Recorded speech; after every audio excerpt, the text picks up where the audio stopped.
네, 안녕하세요. 백 감독입니다. 큐이입니다. 숙제 같은 느낌으로 제목을 하나씩 해오잖아요. 내가 생각한 거는 킬러의 딸이라는 그런 거를 생각했는데, 소문에 대한 영화들이 있잖아. 응. 쟤네 아빠가 누굴 죽였대. 뭐 이런 소문이 도는 어떤 여학생이 있고, 뭐 그거에 대해서 이제 이후에 성인이 됐을 때 다시 그 상대를 만났을 때 그때 소문이 진짜인지 아닌지 계속 약간 미심쩍은 부분들이 마음 깊숙이 자리 잡아서 뭔가 좀 이렇게 진행이 되는 그런 서스펜스가 있지 않을까, 뭐 그런 생각을 했었던 것 같아요. 저는 최근에 쓰고 음. 싶은 이야기가 하나 생긴 게, 배드 가이즈 스포츠 클럽이라고, 아, 아, 아. 뭔가 되게 코엔 느낌의 코미디를 쓰고 싶은 거예요. 피부색이 엄청 하얗고 광상한 애들이 막 이렇게 타투 있고, 뭔가 불미스러운 살인 사건 같은 게 나는데, 그걸 얘네들이 해결을 하고 직면해 나가는 걸 웃기게 코엔 느낌처럼 뭔가 풍자스럽게 쓰고 싶다. 약간 레트로한 느낌으로. 네, 그렇죠. 뭔가 코엔이랑 그 누구지? 에스터로이드 시티 만든. 와, 진짜 생각이 안 나네. 감독 이름이 생각이 안 나. 사실 오늘 우리가 얘기 잠깐 할 본투비 블루도 내가 이제 친구가 이제 집에 와인을 사들고 찾아와서 친구들이 음, 와인을 뭐 해외 갔다가 뭐 오는 길에 좀 좋은 와인을 사왔더라고요. 와서 이제 와인을 마시면서 기왕이면은 본투비 블루를 배경으로 틀어놔야겠다. 그래서 모니터 이렇게 틀어놓고 친구들 초대했는데 그때 친구들이 에다노크를 보더니 이 배우 누구지 하면서 되게 많이 봤는데 모르는 배우라고 하는 거야. 그래서 음.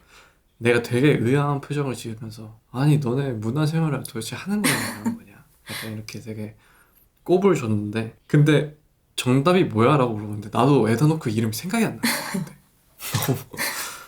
너무 당황했었던, 요새 좀 그런 단어들이 기억이 안 나는 맞아요. 그런 게 있지 않나. 저는 스펠링도 엄청 틀려요. 맞춤법 이런 것도 되게 흔하게 음. 쓰던 단어인데도 그 한 번씩 확인해보고 맞춤법 검사기. 아, 그치, 그치. 그때 기분이 좋을 때가 맞춤법 건설이 돌렸는데 틀린 게 없을 때. 뭔가 다시 되돌아가 보면 오늘 쿄이가 조금 소개해보고 싶은 영화는 본투비 블루인데, 이 본투비 블루가 나온 얘기가 뭔가 쿄이가 최근에 찍은 단편을 얘기하면서 본투비 블루를 봤다라고 해서 그 얘기를 해보자 뭐 이렇게 됐는데, 네. 뭐 최근에 단편을 찍었죠. 뭐 콘티도 직접 그린 것까지 봤고 내가 뭐 촬영 현장까지는 내가 못 가봤는데 뭐 그 과정에서 아무래도 이번에 새로 처음 찍은 거기도 하고 굉장히 서스펜스가 많았을 것 같은데 어떤 게 있었는지 좀 궁금하네요. 일단 찍고 나서 많이 배운 것 같고요. 뭐 앞으로 내가 이렇게 소규모로 작업을 해 나가는데 어떤 것들을 미리 염두를 해놓고 뭐랄까 살림을 꾸려 나가듯이 조직을 해야 음. 될지 잘 감을 잡을 수 있는 기회가 되었고, 일단 저희는 정말 소규모여서 4명이서 찍었어요. 뭐 우리 지금 내가 다니고 있는 회사에서도 굉장히 컴팩트한 촬영을 지향하고 있고 그런 면에서 되게 나도 사실 내가 찍고 싶은 것만 찍어봤지 어떤 컨펌을 받고 뭔가 이제 모두가 합의된 어떤 것들을 딱 찍어내야 되는 상황은 사실 경험이 없다 보니까 되게 부침이 있는데, 음, 어쨌든 전체적으로 프로덕션의 형태가 컴팩트해지고 있는 거는 맞는 것 같고 뭔가 그러기 위한 장비들도 굉장히 간편하고 뭔가 계속 개발되고 있는 것들이 있어서 나중에 가면 갈수록 뭐 이제 소규모 촬영이 더 흔해지고 어쩌면은 1인 촬영도 점점 더 가능해질 수 있는 단편 영화들이 많이 나올 것 같다라는 생각이 듭니다. 이번에 많이 느꼈던 게 저는 카메라를 지금 ZV-20을 쓰고 있는데 이 친구로 쭉 촬영을 했고 렌즈도 관광 렌즈를 하나 렌탈을 하긴 했지만 거의 저걸로만 사용을 한 것 같아요. 근데 그 얘기를 하니까 저 카메라를 살 때부터 처음에 영화 공부 같이 시작한 친구들이 엄청 뭐라 그랬거든요. 어, DSLR도 아니고 저거를 왜 돈 주고 사냐. 아, 그래서 좀 꼽을 먹었는데 어, 촬영까지 이걸로 한다 그러니까 더 뭐라 그러더라고요. 자기네들 학교에서 음, 단편 찍는데 한 친구는 알렉사를 렌탈을 해서 음. 7회차 촬영을 한대요. 오랜만에 사람한테 악담해봤잖아요. 승재를 자꾸 건드려가지고.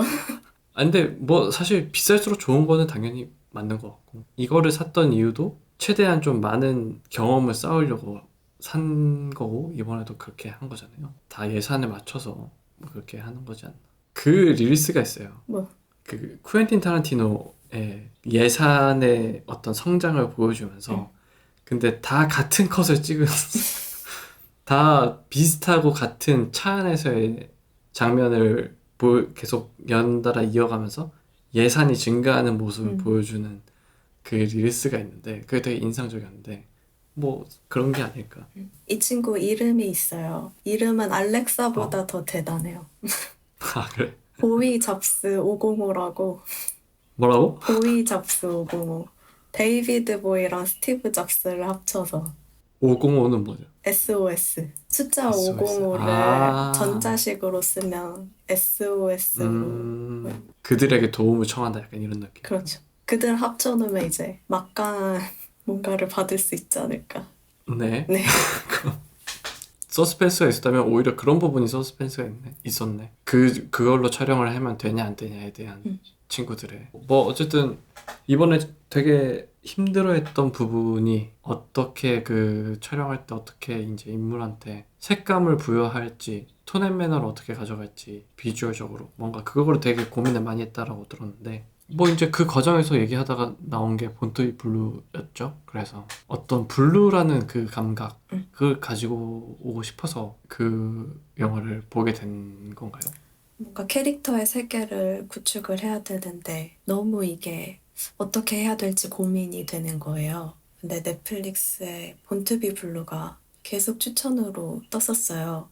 근데 안 보다가 일단 제목부터 캐릭터 색깔이 짙은 영화니까 뭔가 도움을 받을 수 있지 않을까 해서 보게 됐고, 솔직하게 얘기하면 큰 도움은 못 받았는데, 감동적으로 봐서 음, 네, 얘기를 하게 됐어요. 뭐, 블루라고 하면 영화에서는 흔히 뭐 우울이나 뭐 슬픈 감정을 표현할 때 많이 사용되는 컬러잖아요. 근데 또 음, 반대로 뭔가 따뜻하고 즐거움을 표현을 할 때도 많이 또 사용되는 것 같아요. 그러니까 어떻게 톤을 달리하는지에 따라 느낌이 많이 달라지는 되게 재밌는 색깔인 것 같고. 근데 이 영화에서는 주인공 챗 베이커의 그런 슬픔을 두드러지게 보여주는 형식으로 사용이 되었는데, 영화에서 표현되는 슬픔이나 외로움이나 갈망 이런 거에 대한 그 감정의 얘기들이 꼭 챗 베이커와 동일한 고통을 갖고 있지 않아도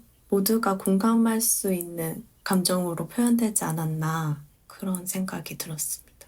그쵸. 뭔가 공감할 만한 블루에 공감을 한 건 어떤 슬픔적인 측면은 아니었던 것 같고 고독감이라고 해야 되나? 고독에 대한 공감이 되게 나는 컸는데 보통 남자들이 이제 고독하고 외로운 늑대 같은 캐릭터에 감정이입을 많이 하잖아요. 내 세대의 남자들이 제일 좋아하는 영화가 해바라기, 아저씨 그 어떤 혼자 이 그 절망과 싸우며 그런 면에서 고독감을 잘 표현한 같은 면이지는 같은 면은 분명히 아니지만 아무튼 그래서 문득 라이언 고슬링이 이 챗 베이커 역할을 했어도 되게 재밌었겠다라는 생각을 했습니다. 라라랜드에서 라이언 고슬링이 피아노 치는 장면에서도 그런 본투비 블루의 에다노크 같은 느낌을 많이 받았던 것 같아요. 저는. 외로운 늑대 그건 뭔지 모르겠습니다. 블루가 단순히 어떤 그런 감정보다 또 있겠지만 어떻게 보면은 재즈와 블루스 뭐 약간 그냥 재즈를 위해 태어난 사람 뭔가 블루를 위해 태어난 사람, 블루스를 위해 태어난 사람, 뭐 이렇게 또 연결되는 부분이 있는 것 같고, 그냥 어쨌든 태어남에 대해서 되게 무심코 시간은 되게 흘러버리고, 음, 뭔가 어른이 되고 뭔가를 또 해내야만 스스로를 또 인정해야 되는 과정이 있어야 되고 그 부분에서 분명히 그러니까 그 고독을 견뎌야 된다라는 거를 본능적으로 이제 알고 해야 되기 때문에 반대로 내면적으로 깊숙한 곳에서는 되게 안락함에 대한 갈증이 있는 것 같아요. 그런 면에서 뭔가 본투비 블루라는 제목 자체에서 오는 그 모든 거를 아우르고 있는 어떤 느낌을 주는데 예전에 무라카미 하루키가 감수성은 안락함에서 오지 않는다고 얘기를 했거든요. 음, 자기는 견뎌내야 되는 그런 인고의 시간 속에서 감수성 있는 글들을 쓸 수 있게 됐다고 얘기를 했는데 너무 고통스러우니까 뭔가 닿지 않는 그 안락함을 더 갈망하게 되는 그런 느낌도 받았어요. 영화를 보면서. 그래서 뭔가 조금 더 자꾸 에다노크가 챗 베이커가 안 좋은 선택들을 할 때마다 뭔가 같이 감정적으로 무너져 내렸던 것 같아요.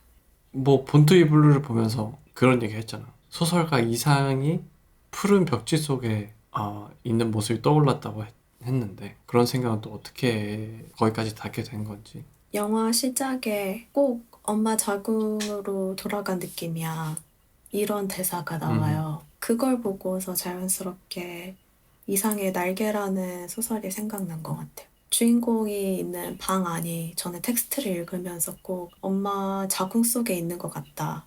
아직도 누군가가 주는 양분이 있어야만 외적인 안락함을 누리는 저런 모습이 꼭 엄마 자궁 속 같다고 생각을 했었어요, 저는. 근데 그 자궁 같은 공간을 이미지화해서 연상할 때 그냥 자연스럽게 푸른색 벽지가 발라진 그런 창이 되게 조그만한 그런 방을 생각했던 것 같아요. 여기서 또 의문점이 드는 거죠. 왜 그런 공간을 파란색으로 생각을 했을까? 따지고 보면 모든 인간이 엄마의 양수에서 태어나잖아요. 근데 또 우리가 어렸을 때부터 누가 가르쳐 주지도 않았는데 물 색깔을 꼭 파란색으로 칠한단 말이에요. 본투비 블루의 블루도 슬픔이랑 고독만 얘기를 하는 게 아니라 파란색을 통해서 뭔가 제목처럼 이런 태생에 대해서도 얘기를 하고 있는 게 아닌가. 파랑과 물과 안락함을 주는 어떤 것의 이런 연결고리가 블루라는 색감 속에 있는 게 아닌가.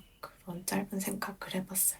아무튼 그렇게 좀 힘든 날을 보내고 뭔가 좀 집에 돌아와서 샤워를 하는 시간을 가질 때 되게 평소보다 물을 오래 맞고 있는 경우가 있는데 그때 좀 짧지만 따뜻함이 되게 주는 리프레시 되는 건 분명히 있는 것 같고 그게 이제 그런 이야기랑 연결지어 보면 안락했던 어떤 아주 깊숙한 기억 속에 있는 어떤 체온 속에서 뭔가 헤엄치는 그 기억이 정말 리콜은 안 되지만 뭔가 피지컬적으로 남아있을 것 같거든. 뭔가 그 순간을 떠올리면서 약간 안락함을 잠시 꺼내오는 그런 순간에서 아까 말했던 맥락이 조금 생각이 나는 것 같아. 힘든 날 약간 좀 힐링하는 순간이 있어. 이걸 하면은 조금 더 리프레시가 된다. 저는 요즘에 좀 일 좀 힘든 날은 저녁에 반신욕 요즘에 많이 하는 것 같고 저는 좀 새벽이 가는 게 좀 아까워요.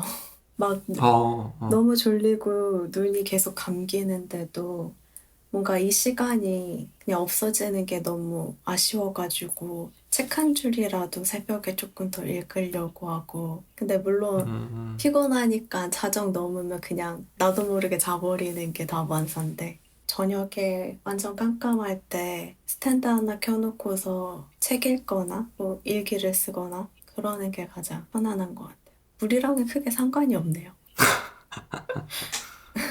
어렵사리 반신욕 얘기를 꺼냈지만 뭐 책 새벽 속에 있는 걸 좋아하는 거죠. 뭐.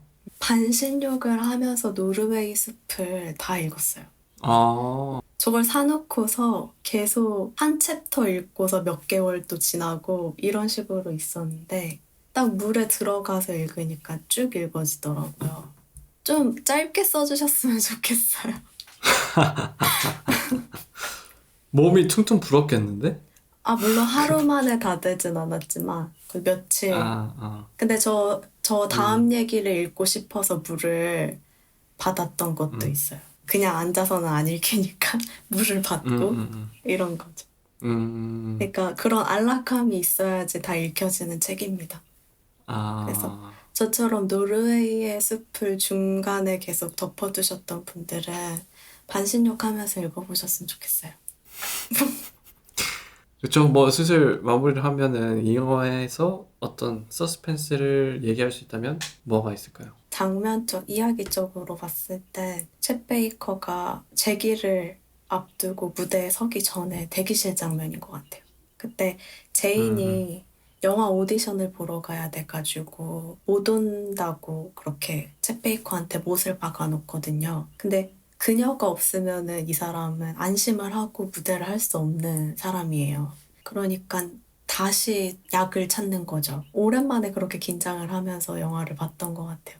아니, 그렇게 음, 좋았는데, 음. 내가 메타돈 구해가지고 올게, 그 누구 사장인가? 그 사람이 그럴 때부터 너무 조마조마한 거예요. 근데 음. 결국은 그 헤로인인가요? 약을 하고서 무대에 서고 제인이랑 사이가 끝나버리게 되죠. 그래서 가장 음. 마지막에 잘 가다가 엄청난 긴장감을 주면서 끝난 게 아닌가. 음. 정말 들어가서 내가 맞고 싶어지는 그래서 관객의 마음을 움직인 장면인 것 같습니다. 그쵸.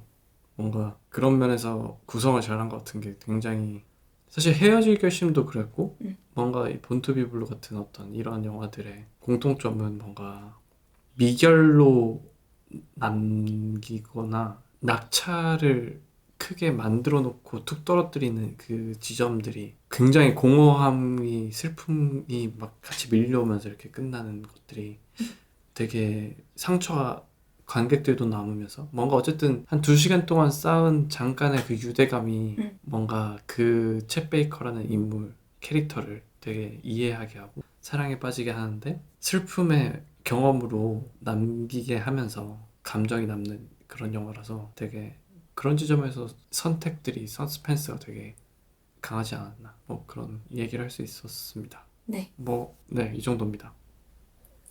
네, 그럼 그러면 다음 시간에 또 이어서 다른 이야기로 또 찾아오는 걸로 하겠습니다.